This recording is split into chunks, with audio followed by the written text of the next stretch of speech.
Hello दोस्तों, मेरे YouTube channel पर आपका बहुत-बहुत स्वागत है। मैं हूँ आपका एजुकेटर राज और आज हम इतिहास के सबसे महत्वपूर्ण प्रश्न उत्तर के माध्यम से इस विषय के कुछ अंश को समझने वाले हैं। तो यदि आप किसी परीक्षा की तैयारी कर रहा रहें या फिर करना चाहते हैं या फिर इतिहास के विषय पर आपकी रुचि है, तो यह वीडियो आपके लिए है। सबसे पहले हम जैसा कि आपने मेरा पूरा वीडियो देखा होगा, तो मेरा पढ़ाने का तरीका देखा होगा कि हम सबसे पहले क्वेश्चन और फिर ऑप्शन को देखते हैं और क्वेश्चन और ऑप्शन से संबंधित जो भी फैक्ट्स होते हैं, ओके, फैक्ट्स होते हैं, पहले हम उनको अच्छी तरह से समझते हैं और फाइनली हम क्या करते हैं, आंसर को दे पे जाते हैं।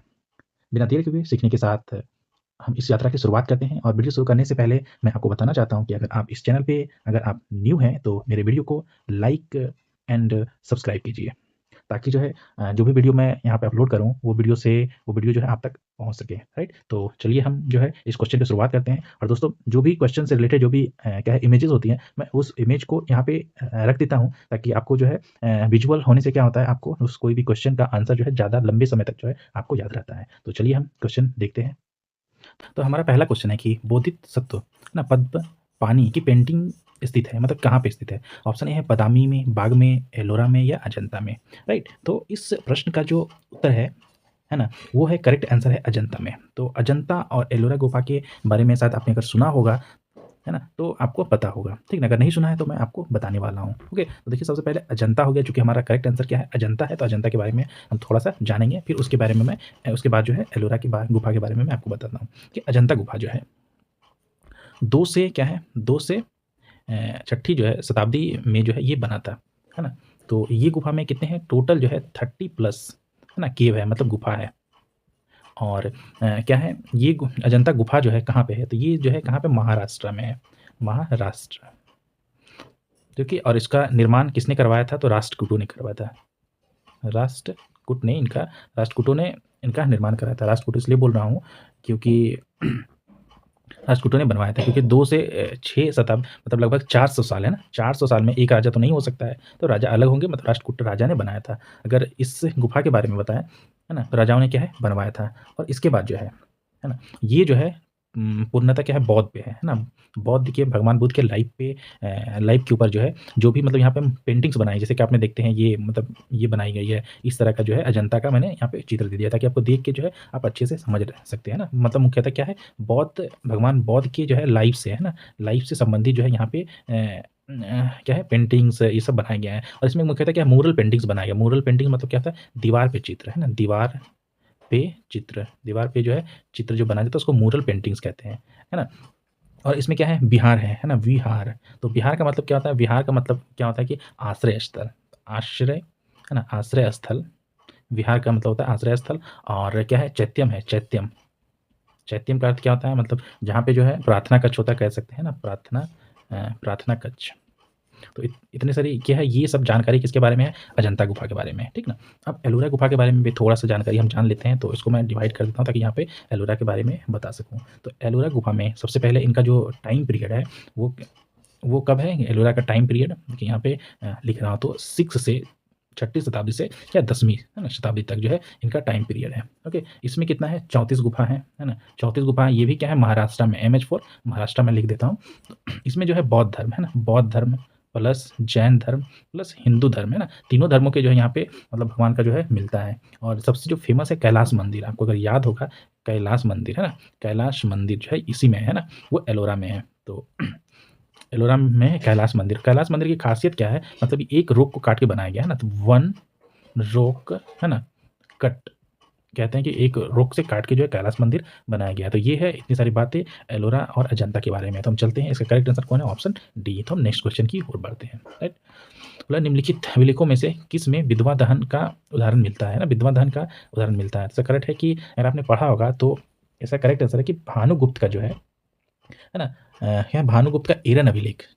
करेक्ट आंसर क्या है? भानुगुप्त का एरन अभिलेख में विधवा दहन तथा सती सती जो है प्रथा, है ना, सती प्रथा का जो है उल्लेख मिलता है, ओके? इस अभिलेख में किसी क्या है भोजराज नामक, है ना, भोजराज नामक क्या है भोजराज नामक जो है एक की मृत्यु पर उसकी पत्नी का सती होने का जो है उल्लेख मिलता है। और यह अभिलेख जो है 510 ईस्वी का है। और एरन अभिलेख कहाँ है? मध्य प्रदेश के सागर जिले ना।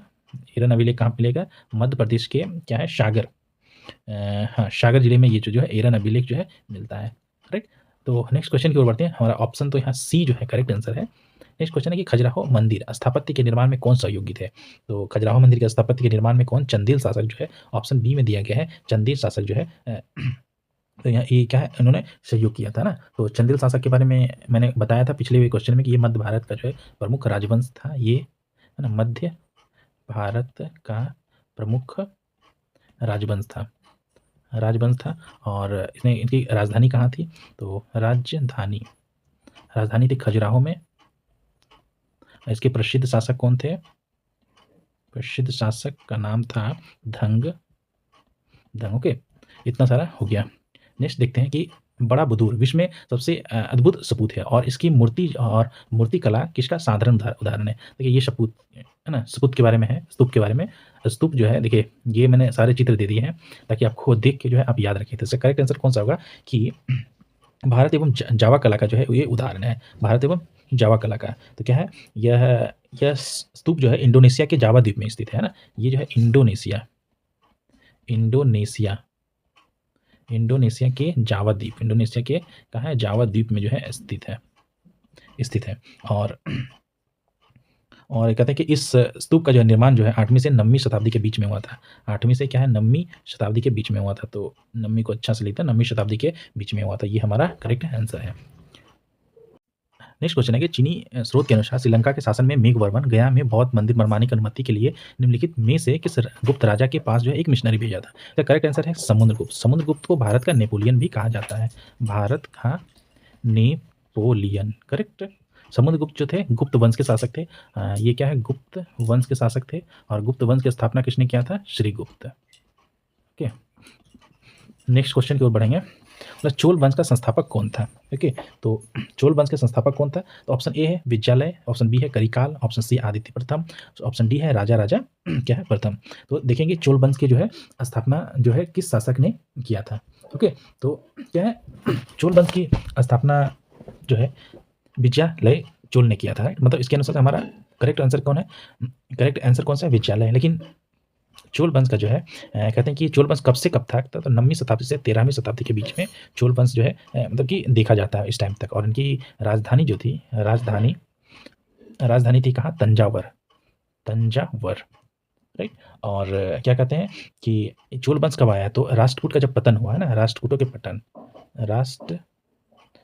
के है ना पतन के बाद जो है चोल जो है साम्राज्य का जो है चोल का उनका उदय हुआ। इनके जो कहते हैं कि प्रमुख जो शासक थे उनका नाम था राज्य चोल, राज्य चोल प्रथम थे। और जिन्होंने क्या था, सत्ता का जो है सर्वोच्च विस्तार किया था। और इसने जो एक प्रसिद्ध मंदिर बनाया था, बृहदेश्वर मंदिर। आपने सुना होगा, ये बहुत फेमस है। बृहदेश्वर मंदिर का निर्माण जो है राजा प्रथम चोल ने करवाया था। और इसका स्थान जो है यूनेस्को के वर्ल्ड हेरिटेज में इसका स्थान है, ठीक ना। दूसरा जो शासक था उनका नाम है राजेंद्र चोल प्रथम। और इसने जो है गंगईकोंड और चोलापुरम की स्थापना करवाई। गंगईकोंड और चोलपुरम है ना, गंगईकोंड और चोलपुरम। और जैसे कि चोल जो वंश था, इसके जो बंदरगाह भी थे, है ना, बंदरगाह इस टाइम में कुछ बंदरगाह भी था जो कि फेमस बंदरगाह थे, नागपट्टनम, कावेरीपट्टम और कावेरीपट्टम। जैसे कि नागपट्टनम और क्या है, कावेरीपट्टनम ना, नागपट्टनम और कावेरीपट्टनम। और इनके पास जो है शक्तिशाली नौसेना भी थी। तो इतना हो गया। तो नेक्स्ट क्वेश्चन की ओर बढ़ते हैं हम। चोल वंश के बारे में पढ़ लीजिएगा, फिर से रिवाइज कर लीजिएगा कि चोल वंश का संस्थापक कौन था। तो विजयालय चोल जो चोल वंश के संस्थापक थे। और इनका मतलब पीरियड कब था, मतलब कब से कब तक चोल शासन चला? 9वीं से 13वीं शताब्दी तक। और इनकी राजधानी तंजावर थी। राजा चोल प्रथम जो था सर्वोच्च विस्तार किया था और बृहदेश्वर मंदिर का निर्माण किया था। जो सबसे इंपॉर्टेंट क्वेश्चन है, ये क्वेश्चन बार बार पूछा जाता है। उसके बाद है राजेंद्र चोल, गंगईकोंड और चोलापुरम। तीसरा है बंदरगाह जो है नागपट्टनम और कावेरीपट्टनम। और इनके पास एक शक्तिशाली नौसेना भी थी। ओके, नेक्स्ट क्वेश्चन की ओर बढ़ेंगे कि चोल काल किसके लिए प्रसिद्ध था, है ना। देखिए चोल काल किस लिए प्रसिद्ध था? तो चोल काल जो था ग्राम पंचायत, है ना। तो ग्राम पंचायत मैं पिछली बार बताना भूल गया। ग्राम पंचायत के लिए जो है, ग्राम पंचायत जो है मतलब स्थानीय स्वशासन, है ना। तो कहते हैं इसको, क्या कहते हैं, स्वायत्त, है ना, स्वायत्त शासी मतलब ग्रामी के लिए, है ना, ग्रामी स्वयं शासन ग्रामीण संस्थानों के लिए जो है प्रसिद्ध था। तो ऑप्शन ए जो हमारा करेक्ट आंसर है। और ये जो इसके बारे में जो है ग्राम पंचायत के बारे में जो है एक उल्लेख है ना, तो क्या है, उत्तर मेरूर, है ना, उत्तर मेरूर का जो एक अभिलेख है प्राप्त होता है, जिसमें से है ना, अभिलेख है जिसमें क्या है, ग्राम सभा के बारे में, है ना, ग्राम सभा के बारे में कार्यों का जो है विस्तरण जो है जानकारी दी गई है, ग्राम सभा। तो देखिए ग्राम सभा के बारे में तो आप ये सब पॉइंट जो है अच्छे से याद रखिएगा। नेक्स्ट है कि कौन सा मध्यकालीन भारत साम्राज्य व्यापक स्तर पर स्थानीय स्वशासन के लिए प्रसिद्ध था। देखिए सेम क्वेश्चन अलग तरीके से पूछा गया, अभी तुरंत मैंने बताया पिछले वाले, तो चोल है, तो करेक्ट आंसर जो है सी मतलब बी है। ओके, नेक्स्ट क्वेश्चन, कैलाशनाथ मंदिर किस वंश ने और किस राज्य में बनवाया था, है ना, कैलाशनाथ मंदिर। तो कैलाशनाथ मंदिर तो इनका निर्माण जो है पल्लव वंश ने करवाया था और ये तमिलनाडु में है। जैसे कैलाशनाथ मंदिर जो है कांचीपुरम, है ना, कांचीपुरम के बारे में बताया गया है। तो जैसे कि कैलाशनाथ मंदिर आता है ना, तो ये जो है मतलब बहुत सारे मंदिर हैं जो फेमस मंदिर है, मैं उनका नाम बता देता हूँ कि कैलाशनाथ मंदिर तो एलूरा में है ना, कैलाश मंदिर के बारे में मैं थोड़ा सा बता रहा हूँ। एक मंदिर जो है हमारा पहला जो सबसे फेमस है एलूरा में है, एलूरा का कैलाशनाथ मंदिर है, जिसे क्या है राष्ट्रकूट ने बनाया था, राष्ट्रकूट ने बनाया था, और जो बनाने वाले राजा का नाम था राजा कृष्ण, राइट। दूसरा जो मंदिर है वो है कैलाश मंदिर कांचीपुरम वाला, जो एग्जाम्पल में है ना, कैलाश मंदिर, है ना, कांचीपुरम ना, कांचीपुरम जो कि तमिलनाडु में है ना। नेक्स्ट एलिफेंटा का है 3 नंबर, एलिफेंटा का जो शिव मंदिर है। ओके, तो नेक्स्ट क्वेश्चन की ओर बढ़, निम्नलिखित में से कौन सा मंदिर कांचीपुरम में स्थित है, राइट। तो ऑप्शन ए है श्री वेंकटेश्वर स्वामी वारी मंदिर, ओके। ऑप्शन बी है श्री पद्मनाभ स्वामी मंदिर, ऑप्शन सी है अरुली मगु रामनाथ स्वामी मंदिर, ऑप्शन डी है शवरार मंदिर, राइट। तो मैं बताना चाहता हूँ, सबका लोकेशन पहले बताता हूँ। तो वेंकटेश्वर स्वामी मंदिर जो है तिरुपति, है ना,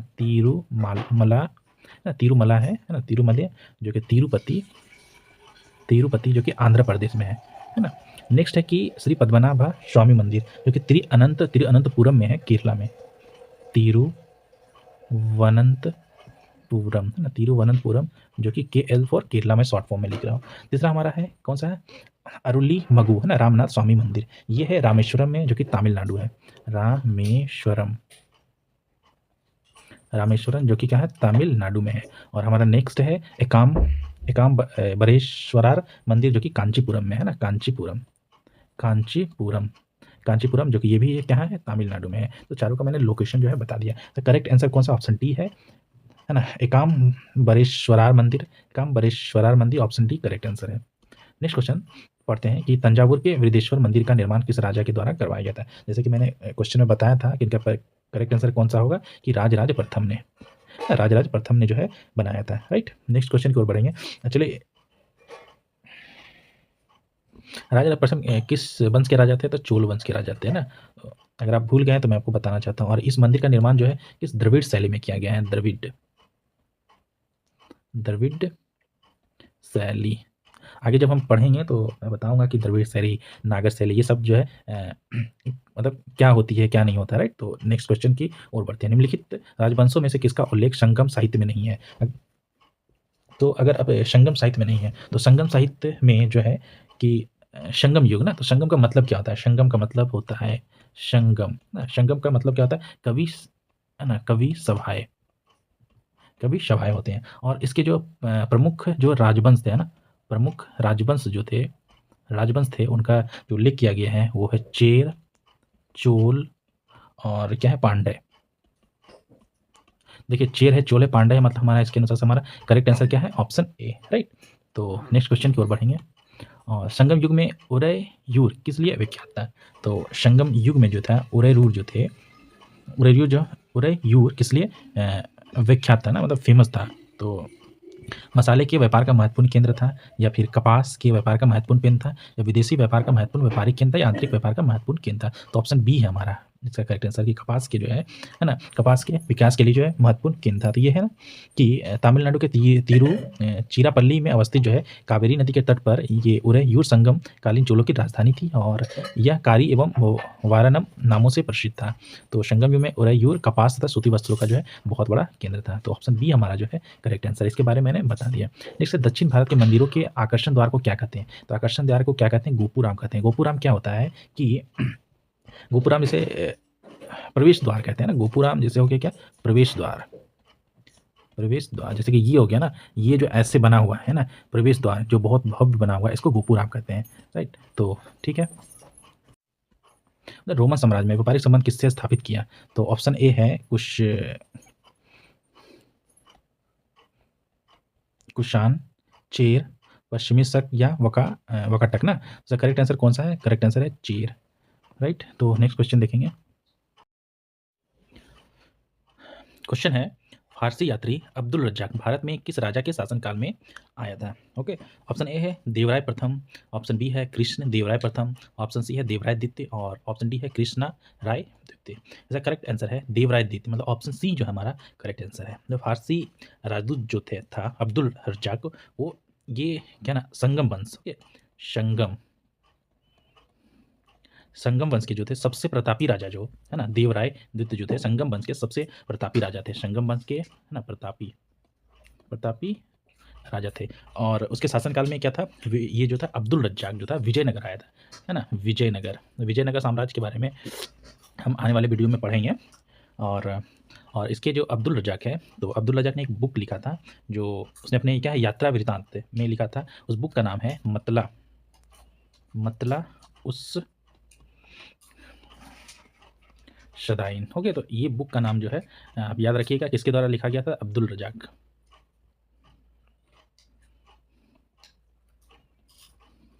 तो नेक्स्ट क्वेश्चन देखेंगे, निम्न में से किस भारतीय दर्शन ने परमाणु सिद्धांत का प्रतिपादन किया? क्वेश्चन ए है, ऑप्शन ए हमारा योग, न्याय, सांख्य और वैशेषिक ना। तो करेक्ट आंसर कि वैशेषिक कि दर्शन के अनुसार है ना, वैशेषिक दर्शन के अनुसार सृष्टि का निर्माण जो है परमाणुओं से हुआ है। और ये कथन किसने कहा था? ये महर्षि कनाद जो थे इस दर्शन के जो है प्रवर्तक थे, है ना। तो करेक्ट आंसर कौन है? वैशेषिक है। और इनके जो थे महर्षि कनाद ना, महर्षि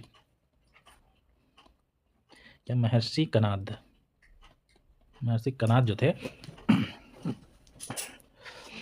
इस दर्शन के जो थे प्रवर्तक थे।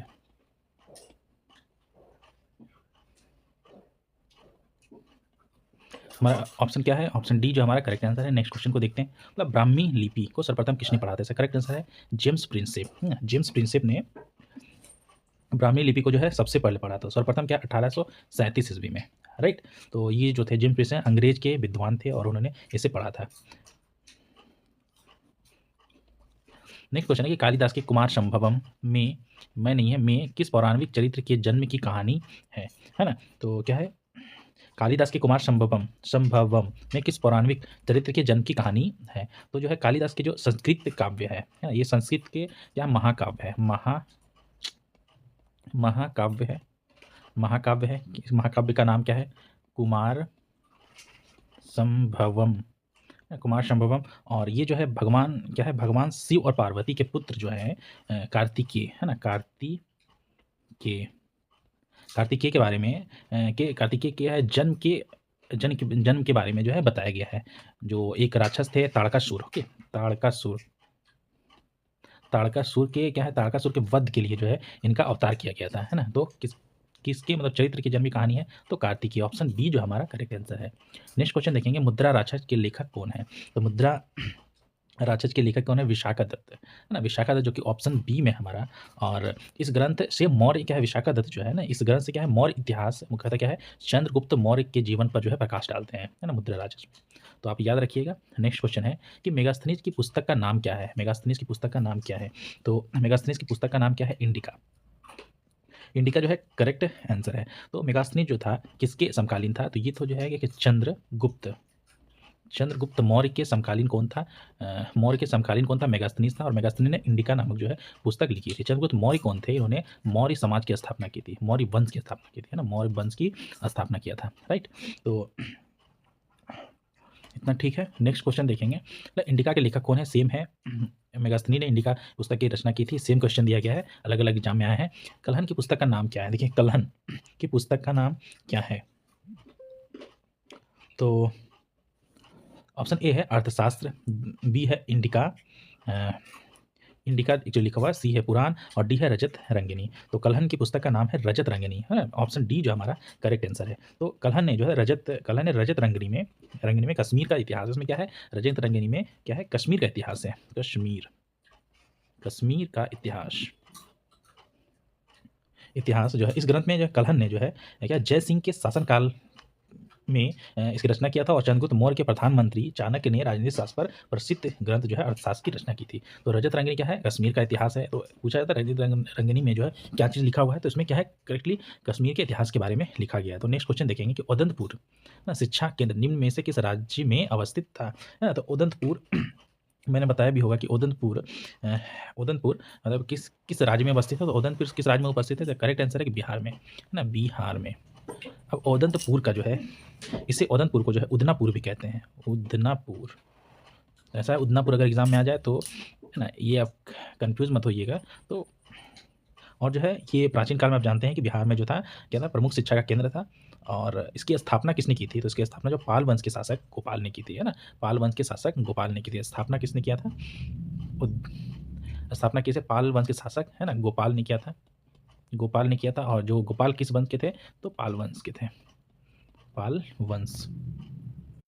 तो जैसे कि पाल वंश के बारे में आया, तो हम पाल वंश के बारे में जो है थोड़ा सा जो है जान लेते हैं। देखिए जी, इसकी स्थापना किसने की थी? पाल वंश। और गोपाल थे, और इस वंश के गोपाल ने जो है ना, गोपाल किस वंश से थे? तो पाल वंश से थे। तो पाल वंश जो था, इसका मतलब पीरियड अगर बोले, जैसे यहाँ पे मैं लिख देता हूँ पाल वंश, तो पीरियड जो है 8वीं शताब्दी है ना, 8वीं शताब्दी।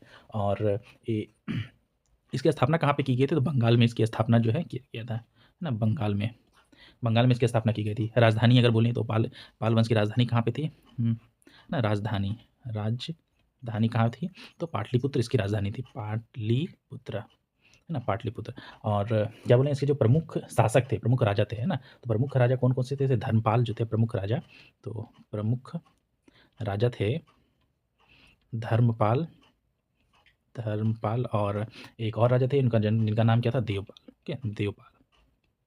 और यह गोपाल ने जो था उदंतपुरी शिक्षा का जो है, मतलब उदयपुर शिक्षा का जो है केंद्र बनवाया था, राइट। नेक्स्ट क्वेश्चन देखेंगे हम, मतलब किस काल में अछूत की अवधारणा स्पष्ट रूप से जो है उद्धृत हुई थी, है ना, अछूत की अवधारणा। तो हम चलते हैं धर्मशास्त्र के ऊपर। ओके, तो धर्मशास्त्र में 4 वर्णों के बारे में दिया गया है ना, जैसे कि ब्राह्मण, है ना, क्षत्रिय और वैश्य, और एक क्या है, शूद्र। हाँ, इसमें 4 वर्ण के बारे में दिया गया है, राइट। और तो इसमें है क्या, 4 वर्ण के बारे में दिया गया है। तो इसमें क्या है, धर्मशास्त्र के समय में जो है अछूत की भावना का जो है क्या, अछूत मतलब ये स्पष्ट रूप से जो उद्धृत हुई थी। तो इस काल में जो है पाणिनि ने 2 प्रकार के, जैसे कि पाणिनि ने क्या है, पाणिनि ने क्या है, 2 प्रकार के शूद्रों का उल्लेख किया कि शूद्र को छूत माना जाता था, ठीक ना। 2 प्रकार के शूद्र कौन से थे? निर्वासित और एक निर्वासित है, एक क्या, अनिर्वासित, है ना, अनिर्वासित। तो जो अनिर्वासित थे, है ना, तो इसमें अनिर्वासित क्या है, अनिर्वासित। तो निर्वासित को जो है मतलब कि क्या है, अछूत माने जाते थे, है ना, अछूत माने जाते थे। तो इतनी सारी बात मैंने बता दिया है। तो अगर आप मेरा वीडियो देख रहे हैं, अगर मेरे वीडियो को देखने में अच्छा लगता है, मतलब मैं जो समझा रहा हूँ वो आपको समझ आ रहा है, तो मेरे चैनल को लाइक एंड सब्सक्राइब कीजिए। तो हम मिलते हैं नेक्स्ट वीडियो में। Okay, thank you.